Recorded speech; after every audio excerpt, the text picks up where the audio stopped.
काम तिथं दाखवू शकलो तर ते खुशी खुशीने तुम्हाला परमनंट करतील, तुमचा पगार वाढत नेतील, अजून तुम्हाला काही तिथं संधी मिळत जाईल.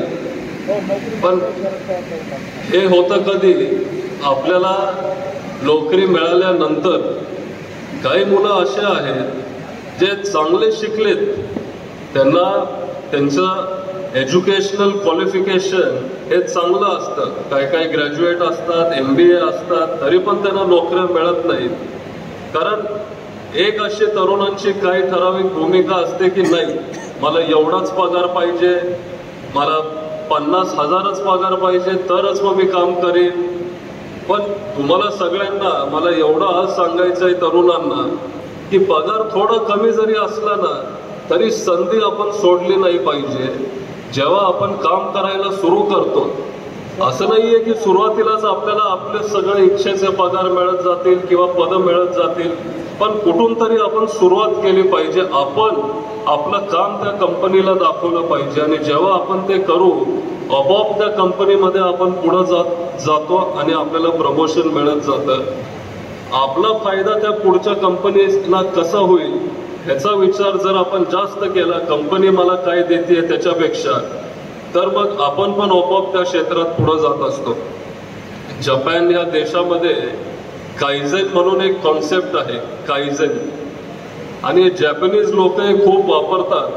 मी पण माझा जो व्यवसाय आहे त्याच्यामध्ये हा काइझेन म्हणून कॉन्सेप्ट आपण वापरत असतो आणि त्याचा मराठीमध्ये अर्थ हा आहे की इंग्लिशमध्ये त्याला कॉन्स्टंट इम्प्रूव्हमेंट म्हणतात.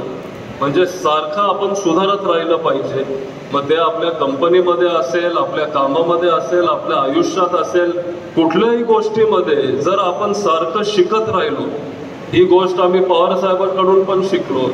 पवार साहेब नेहमी वाचत असतात, नेहमी शिकत असतात, नेहमी काही ना काहीतरी नवीन त्यांना शिकायची इच्छा असते आणि हा गुण आम्ही त्यांच्याकडून घेतला. आता बारामतीमध्ये जे विद्या प्रतिष्ठान आपली शिक्षण संस्था आहे, तिथं पवार साहेबांच्या नेतृत्वाखाली भारतातलं पहिलं आर्टिफिशियल इंटेलिजन्स सेंटर आपण तिथं उभं करतोय, ज्याच्यामुळं तरुणांना AI च्या क्षेत्रात खूप तिथं रोजगार मिळेल. आणि AI बद्दल पण आता जेव्हा हे आलं आपल्या इथं, पहिल्यांदा पवार साहेब ते शिकून घेतलं, त्यांनी तो कॉन्सेप्ट काय आहे लगेच बारामतीमध्ये त्यांनी सुरू केलं. आज विद्या प्रतिष्ठानचे पण इथं आपले प्लेसमेंट ऑफिसर मला दिसत आहेत. तिथं मी पण एक विश्वस्त म्हणून मी काम करत असतो आणि नेहमी जेव्हा आमच्या तिथं मीटिंग असतात, साहेबांचा सगळ्यात जास्त भर असतो की आपल्या मुलांना प्लेसमेंट मिळायला पाहिजे. आणि आज सांगायला अभिमान वाटतो की विद्या प्रतिष्ठानमध्ये सगळ्या मुलांना 100% आपण प्लेसमेंट देऊ शकतो. आणि ते फक्त आणि फक्त साहेबांच्या विजनमुळे आपली जी प्लेसमेंट टीम आहे ते तिथं त्या मुलांना मुलींना जॉब्स देत असतात. कारण आपण जेव्हा एका युवकाला युवतीला जेव्हा नोकरीला लावतो तर त्याचं तिचं संपूर्ण घर हे पुढे जायला लागतं. आता पूर्वीच्या काळात महाराष्ट्र म्हणजे इंडस्ट्रीचं राज्य असं मानलं जात होतं.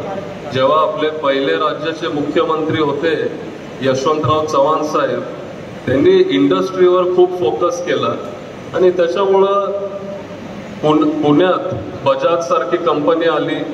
परवाच मी साहेबांचं भाषण ऐकत होतो, ते म्हणाले की टेल्को जे गाड्या बनवणारी टाटा मोटर्स आज त्या कंपनीचं नाव आहे, ते जमशेदपूरला जाणार होते, पण तिथं न जाता चव्हाण साहेबांच्या मुळे ते पुण्यात आले, ते महाराष्ट्रामध्ये आले. तोच वारसा नंतर साहेबांनी पुढे नेला. अनेक इंडस्ट्री साहेबांनी उभी केली. सगळे महाराष्ट्रामध्ये अनेक MIDC साहेब मुख्यमंत्री असताना हे MIDC आले महाराष्ट्रामध्ये आणि बारामतीमध्ये. बारामतीची सगळी इंडस्ट्री मी म्हणू शकतो ते साहेबांनी आणली आणि त्याच्यामुळं आपल्या खिशातले 2 रुपये ते वाढत गेले. पण डायनामिक्स म्हणून एक कंपनी आहे, फेरेरो आहे, ते चॉकलेट बनवतात, पियाजो आहेत, भारत फॉर्ज आहेत, असे अनेक कंपन्या साहेब बारामतीमध्ये घेऊन आले, ज्याच्यामुळं बारामतीकरांना खरा रोजगार मिळाला.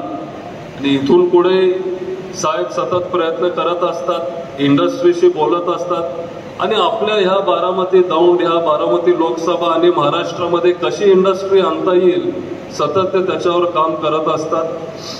आम्ही पण खूप काही शिकतो आणि जे काय आम्हाला करता येईल आम्ही पण त्या पद्धतीने पुढे जायचा प्रयत्न करतो.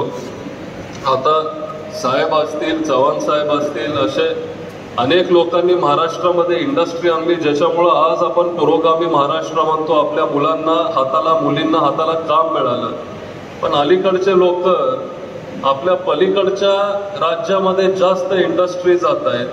त्याच्यामुळं आपल्या मुलांना खरं तर रोजगार मिळत नाहीये, ही दुर्दैवी गोष्ट आहे. आता टाटा एअरबसचा जो मोठा प्रोजेक्ट होता तो पलीकडच्या राज्यात गेला, किंवा वेदांता फॉक्सकॉन पलीकडच्या राज्यात गेला. हे दोन इंडस्ट्री जर महाराष्ट्रामध्ये आले असते, जे महाराष्ट्राच्या हक्काचे होते, आपल्या मुलींना 2.5 लाख 3 लाख पेक्षा जास्त नोकऱ्या तिथं मिळाल्या असते. ते आपल्या हातातून गेले आणि हे डायरेक्ट एम्प्लॉयमेंट मी म्हणतोय, म्हणजे डायरेक्ट त्या कंपन्यांमध्ये काम करणं आपण करू शकलो असतो.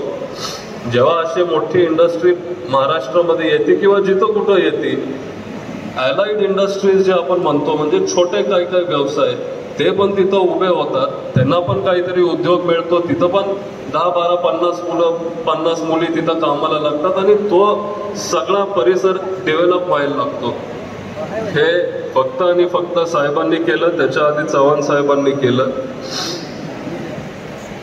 एक शेवटची गोष्ट म्हणजे आपण नोकऱ्या शोधत असतो. बरेच तरुण माझ्याकडे पण येतात की मला एक नोकरी द्या किंवा मला कुठंतरी लावा. पण तुम्हाला मी सांगू इच्छितो की तुम्ही पण थोडं बाहेर फिरलं पाहिजे. आपण तर मदत करूच, पण जोपर्यंत तुम्ही बाहेर जात नाही, नोकऱ्या आपण शोधत असतो. बरेच तरुण माझ्याकडे पण येतात की मला एक नोकरी द्या किंवा मला कुठंतरी लावा. पण तुम्हाला मी सांगू इच्छितो की तुम्ही पण थोडं बाहेर फिरलं पाहिजे. आपण तर मदत करूच, पण जोपर्यंत तुम्ही बाहेर जात नाही तोपर्यंत तुम्हाला ते दिसणार नाही की ती नोकरी तुम्हाला पाहिजे की नकोय, त्या कंपनीचं कल्चर तुम्हाला आवडतंय की नाही आवडतंय, तुम्हाला तो पगार मान्य आहे का अमान्य आहे. आणि जोपर्यंत आपण थोडं बाहेर फिरत नाही, जोपर्यंत आपण शोधत नाही, तर मग आपल्याला हवा असा जॉब मिळणार नाही. हे पण तेवढंच खरं आहे. आणि नोकरी करत असताना आपण एखादा व्यवसाय सुरू करू शकतो का, हे पण आपण बघितलं पाहिजे. नोकरी शोधत असताना दुसऱ्यांना एका दिवशी कधी ना कधीतरी आपण नोकरी दिली पाहिजे, हा पण एक विचार आपला असला पाहिजे. त्याच्यामुळे माझ्या तरुण मित्रांनो, तुम्हाला एवढंच सांगतो की आपण पण कष्ट घेतले पाहिजे. तुम्ही करताय, पण नोकरी शोधत असताना 5 वर्षानंतर 10 वर्षानंतर जे काय असेल, आपण कसं दुसऱ्यांना नोकरी देऊ शकतो, आपण काय आपला स्वतःचा व्यवसाय इथं उभा करू शकतो का, हा पण विचार आपला असला पाहिजे. काकावणे साहेब, तुम्ही खूप आज चांगला कार्यक्रम घेतला. तुम्हाला, तुमच्या टीमला परत एकदा शुभेच्छा देतो. इथं थांबतो, माझे 2 शब्द संपवतो. धन्यवाद. एबीपी माझा, उघडा डोळे बघा नीट.